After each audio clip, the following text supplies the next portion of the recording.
Bom dia, tudo bom com vocês? Gente, nessa aula de hoje nós vamos falar sobre a arquitetura dos templos sumérios. Nós vimos na aula anterior sobre as pirâmides do Egito. Estamos estudando o Egito, agora vamos estudar um pouquinho sobre a construção desse povo sumério que foi tão importante quanto os povos egípcios. Então aqui nós temos a Suméria, algo como terra dos reis civilizados ou terra nativa, é a mais antiga civilização conhecida na região do sul da Mesopotâmia, que hoje atualmente o sul do Iraque, na região dos rios Tigre e Eufrates, durante as idades do Calcolítico e da Idade do Bronze. Isso está mais ou menos em 3.300 a 1.200 a.C.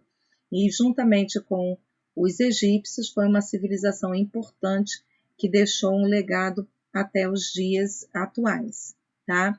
E nós temos aqui uma construção, que são os zigurates. Guardadas as devidas proporções, eles são bem parecidos com as pirâmides. A diferença é que nos zigurates você tem essa construção com a base quadrangular, né?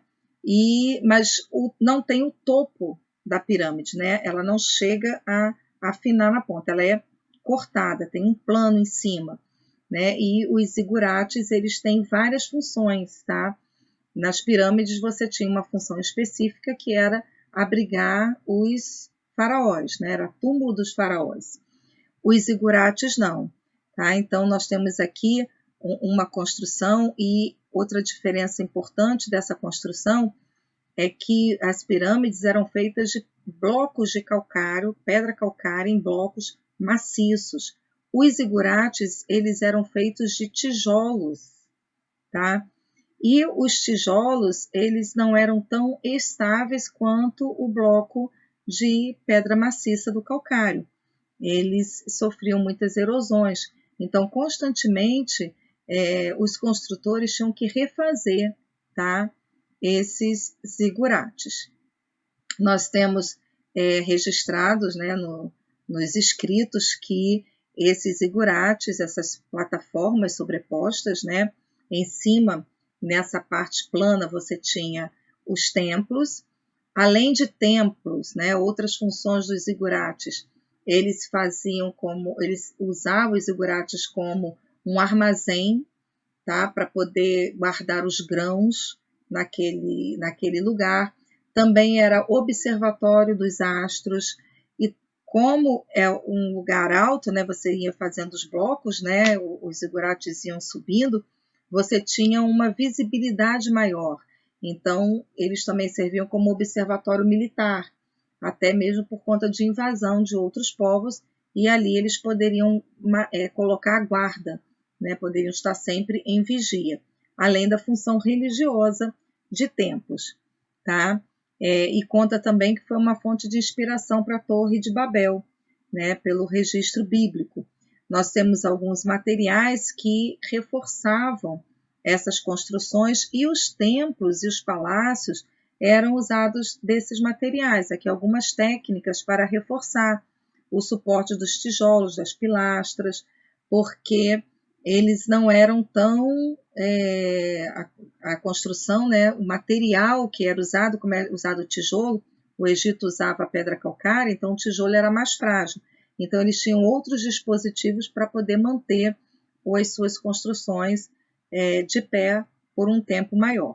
Aqui eu tenho uma animação, né, em 3D de um templo, e aí você observa que nessa plataforma superior, né, da construção do zigurate, você tem uma outra construção, que é justamente o templo, e você vai ter entradas, tá, embaixo dessa construção, que vai justamente servir de armazém. E aqui nós temos o que? O zigurate de Ur, que é aquele que nós vimos no slide anterior. Ur-Namur foi um rei enérgico que construiu os famosos zigurates e publicou o mais antigo código legal encontrado na Mesopotâmia, uma compilação das leis do direito sumério. Então, é uma nação que realmente foi importante, assim como o Egito, deixou um legado para nós. Então, vale a pena a gente estar voltando, né, a essa civilização, que é justamente o nosso estudo. Nós passamos desde a pré-história e depois com a escrita, como é que esses povos antigos se desenvolveram e como a gente vê esse desenvolvimento daquela época, e hoje a gente pensa como que eles conseguiram fazer essas construções, ter todo esse saber que está registrado nos livros e na arqueologia. Hoje em dia a gente faz essa pergunta, né? Então, os reis de Ur não somente estabeleceram a soberania suméria, mas também conquistaram a Acaia. Então, uma civilização que marcou muito. E aí a gente dá um pulo, né, da civilização lá de trás, de antes de Cristo, para a arquitetura moderna, para você ver que a influência desses povos no Egito, por exemplo, a gente falou dos 365 dias do ano, que influenciou até hoje, o relógio do sol que tinha no Egito, hoje também você encontra, né? E outras características, né? E a arquitetura suméria vai influenciar a arquitetura moderna. A arquitetura moderna ela vai primar pelo quê? Uma arquitetura que tenha uma visão mais ampla do espaço, uma arquitetura que não seja tão rebuscada, que tenha formas geométricas mais acentuadas, questão de ventilação, presença do verde nas suas construções, né? A circulação de ar. Então, tudo isso está previsto na arquitetura moderna. E essa arquitetura moderna vai se inspirar, vai beber em várias fontes, e uma delas é justamente essa construção dos sumérios. Aqui eu tenho um outro ângulo daquela casa, tá? Então você vê o paredão, né? Uma construção belíssima. Aqui mais um outro ângulo, né? Vãos que sejam ao ar livre, tá? Para ter uma circulação de ar, uma entrada de luz. Isso é muito importante para a arquitetura moderna. E esse clássico, tá? Que é o Habitat 67. É uma construção que parece caixinhas, né? Parece aqueles brinquedinhos de Lego que você vai montando as caixinhas uma em cima da outra e criando a construção, né? E essa construção é uma construção residencial, tá? Muito importante. Ele vai dizer assim, ó, o cubo é uma forma geométrica que compõe o Habitat 67, que é aquele projeto.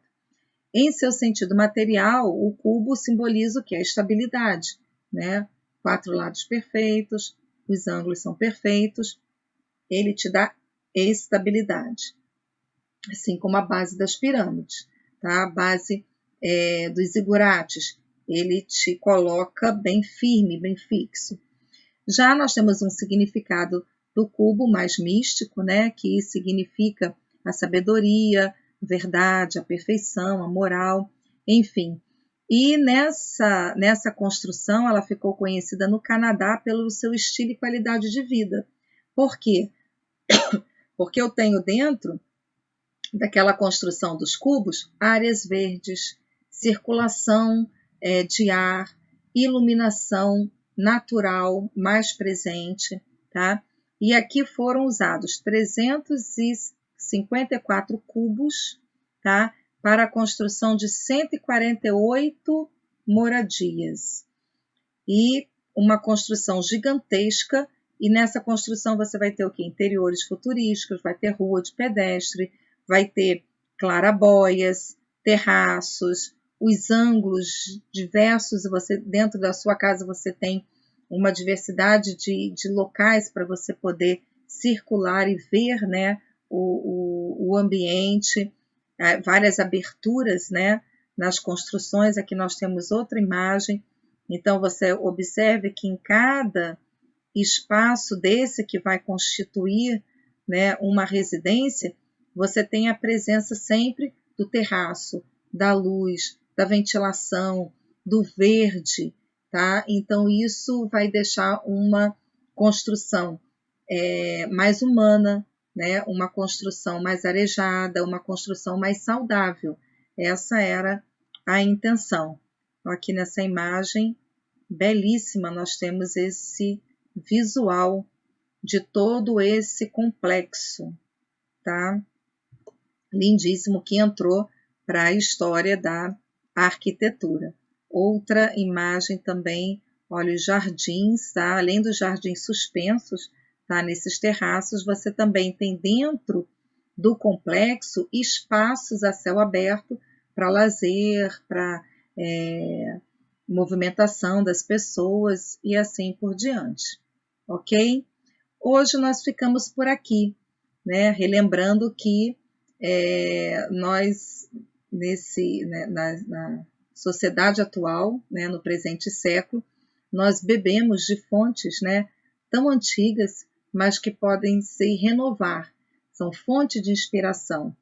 Assim como o Egito foi fonte de inspiração, ainda é, né, os sumérios e outros povos que nós vamos estudar no decorrer das nossas aulas.